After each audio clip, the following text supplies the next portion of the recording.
things that are not on her bio.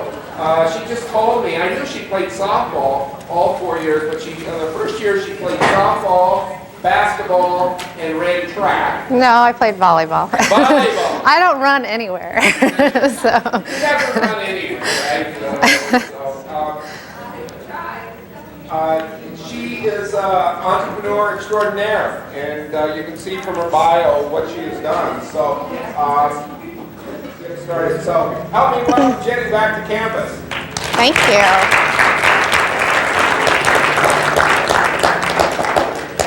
Thought I would just check that the mic is on. It sounds like it is. Yay, for technology.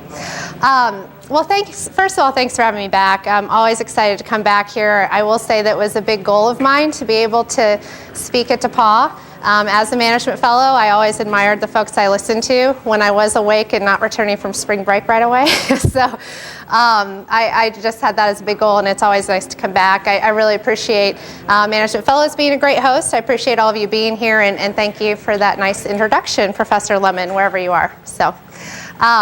I wanted to start just as a whole.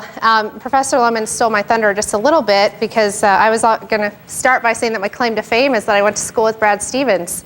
And my basketball career and coaching career were ever so slightly less successful than his. So I decided to focus on a few other things in my career, and entrepreneurship being one of those I was lucky enough to fall into. But really, in being here today, I wanted to take the opportunity to share obviously a little bit about LeadJen as a business and what we do. But I feel like the journey that I've taken since being out of school for the last 11 years, which is scary to say, you know, I've had a lot of lessons learned through that process, and I think there's so many things that I want to share and want to say, and the biggest thing is that you always want to help others maybe not make the same mistakes that you made, or not have to go through the same hardships and the same challenges. At the same time, that's kind of life, and that's a big part of shaping us into who we are and what we're going to be. So if I could fully control that, I would. I doubt I can, but at the worst, or at the least, I can share my story, how I came to be where I am today, and why I'm so passionate about the very thing I said I would never do. And I think that's the biggest shocker looking back. So I thought I'd start with just a little bit of a trip through time in terms of where at DePauw, Gary and Professor Lemon, did share that I did an internship at the Colts, but while I was at DePauw, I did a few others. So the Colts was my Management Fellows internship, my semester-long internship, but I also worked at a variety of other teams during the summer and during winter term. Some pretty cool jobs at the end of the day. I mean, who wouldn't want to have those nameplates on their resume? It was fun. It was exciting to a degree, but like any internship and any job, you start by filing papers and licking stamps and wondering, what am I going to learn here? And setting up 100-foot inflatables in 90-degree heat and all of that outside the RCA Dome at the time. So there were some pluses and minuses, but obviously I had a pretty focused track while I was in school here. I knew that I wanted to go into sports. I was always in sports. Obviously, my first year playing 3 sports, it was something that I felt, how am I ever going to feel a team environment again unless I'm working for a sports franchise? And so I emphasized that heavily. And I will say that upon leaving DePauw, you would think that with all of those great connections, there would be an offer waiting. Especially knowing that I had all the recommendations in the world. So it wasn't that I didn't do well in those environments or didn't work hard. Oops, I turned everything off but Skype. Hopefully that won't be a problem. Ivan's online if anyone wanted to know. So that was obviously the focus and where I wanted to go following school. That was my dream job. Leaving school, there were no opportunities with any of those teams. No jobs open at all. So I had all the connections in the world, all the recommendations in the world in that industry. No jobs. It's not something that I had the control to change. So I needed to make some adjustments in what I was looking for. But I wanted to start because a big part of what I want to talk about today is dream jobs. Because I feel like I'm in one right now. I love what I do. I love it. I can't say I love it every moment of every day, because I think that's a little unrealistic in life in general. But I really, really am passionate about what I do. And it is surprising to me that it was the very track I said I would never go down. So I'm curious for everyone to just take a minute and think a little bit about their dream job. A lot of you in here are seniors or juniors, and you have to start thinking that. You have to start picking your major, even if you're an underclassman. So what is that dream job in your mind? How many of you is it to run your own company? Okay. How many of you is it to be like a head of worldwide sales?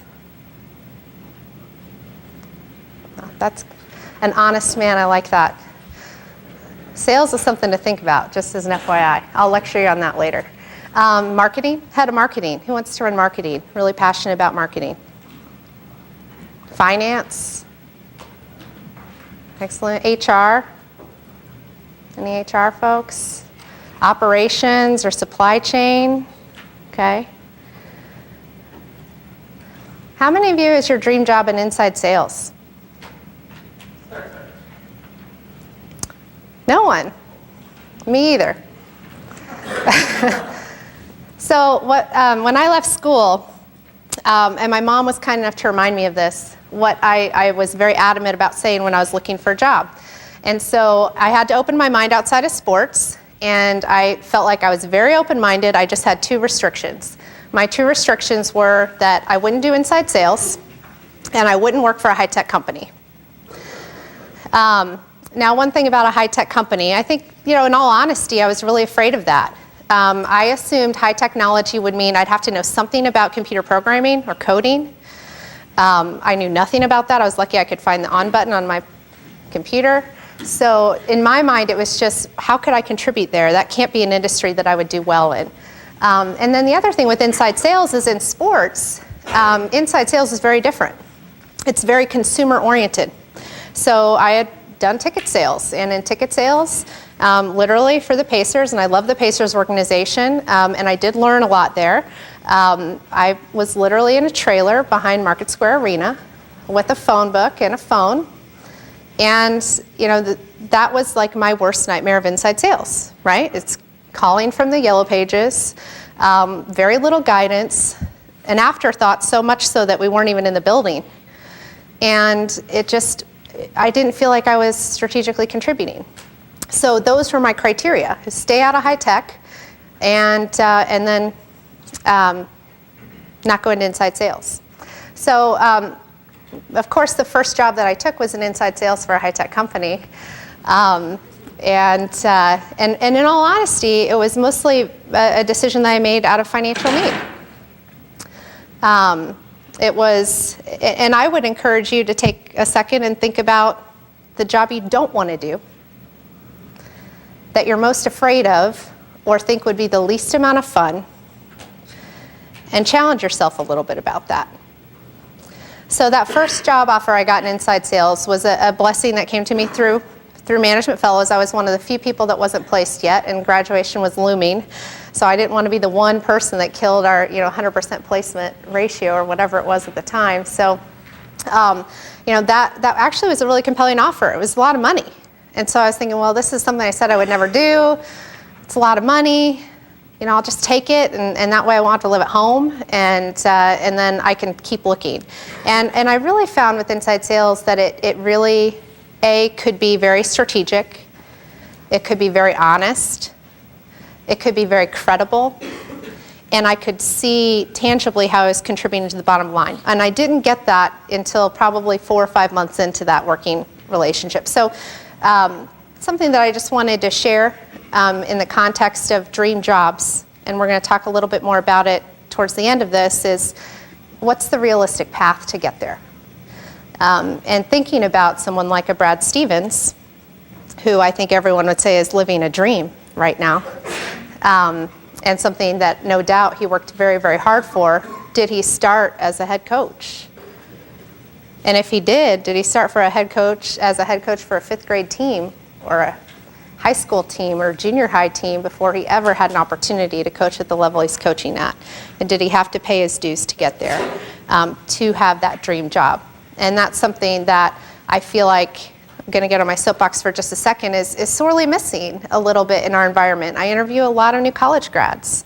I'd say the most frustrating thing about it is this mindset of, I'm going to have my dream job day one.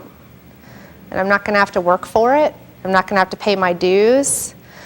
I'm not going to have to suck it up at times and do something that's not my ideal thing to do. I'm going to put aside my I'm better than this mentality and work and be able to have a vision for what that's contributing in terms of my possibility of attaining my dream job. Ricardo's online too. How cool. So, obviously in the evaluation of that process, it was tough, thinking about the do's and don'ts and weighing that out. I think my biggest fear was, getting on the phone. I mean, it's scary.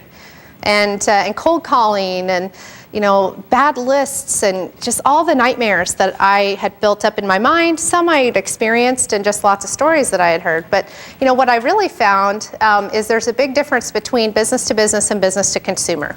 B2B, B2C. Does everyone know that difference? Sorry, it's probably me getting too close there. Everyone know that difference, business to consumer, business to business? Okay. So trying to move away from that a little bit. With business to business, there's no such thing as a do not call list. Business to consumer, there is. So in terms of calling and having the right to call, I had to find some things that helped me feel confident in what I was doing. And one of them was I have a right to call.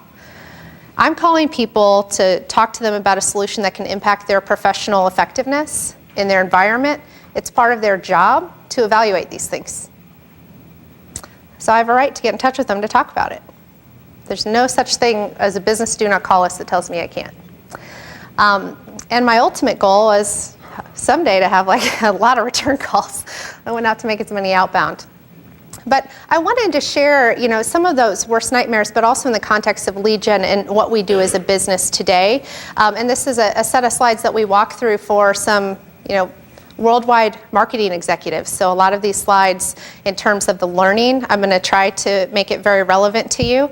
And also just know that a lot of this content is content that we're using when we're talking to those worldwide marketing executives and very large software companies and so forth across the nation. So a couple things that we recognized and why I think inside sales became my passion. So a little bit of that track was, I went into this inside sales role at a high-tech company. I found that it could be very strategic, very credible. The whole problem that they were facing is, as a business, I have these enterprise software sales executives. They're expensive. They make six-figure salaries, right? And so to hire someone to manage a sales process that might be a 9 to 12-month sales cycle before they close a deal, and they're probably closing multi-million-dollar deals, it's hard for me to hire someone because I'm not going to know if they stink at what they do until 12 months from now at best. Because they don't even have the possibility to close something if our cycle's 9 months. The first time I can really measure them is from their start date to 9 months. That's not realistic, so I'd have to measure them at 12 months to know if they're even performing. That starts to get really expensive as a business to think about a growth model in the context of six-figure salaries where I'm not going to know if they're doing a good job until 12 months later. So how can I get there faster? I still need to reach the market. Maybe instead I can take the enterprise sales reps I've already invested in. They're already experienced, they're already closing, and instead I can go hire some inside sales folks that can help with the prospecting piece. Because these sales reps, they're managing these large deals, they have 40 people involved in the deal, and they're not going to be focused enough to be consistent with prospecting.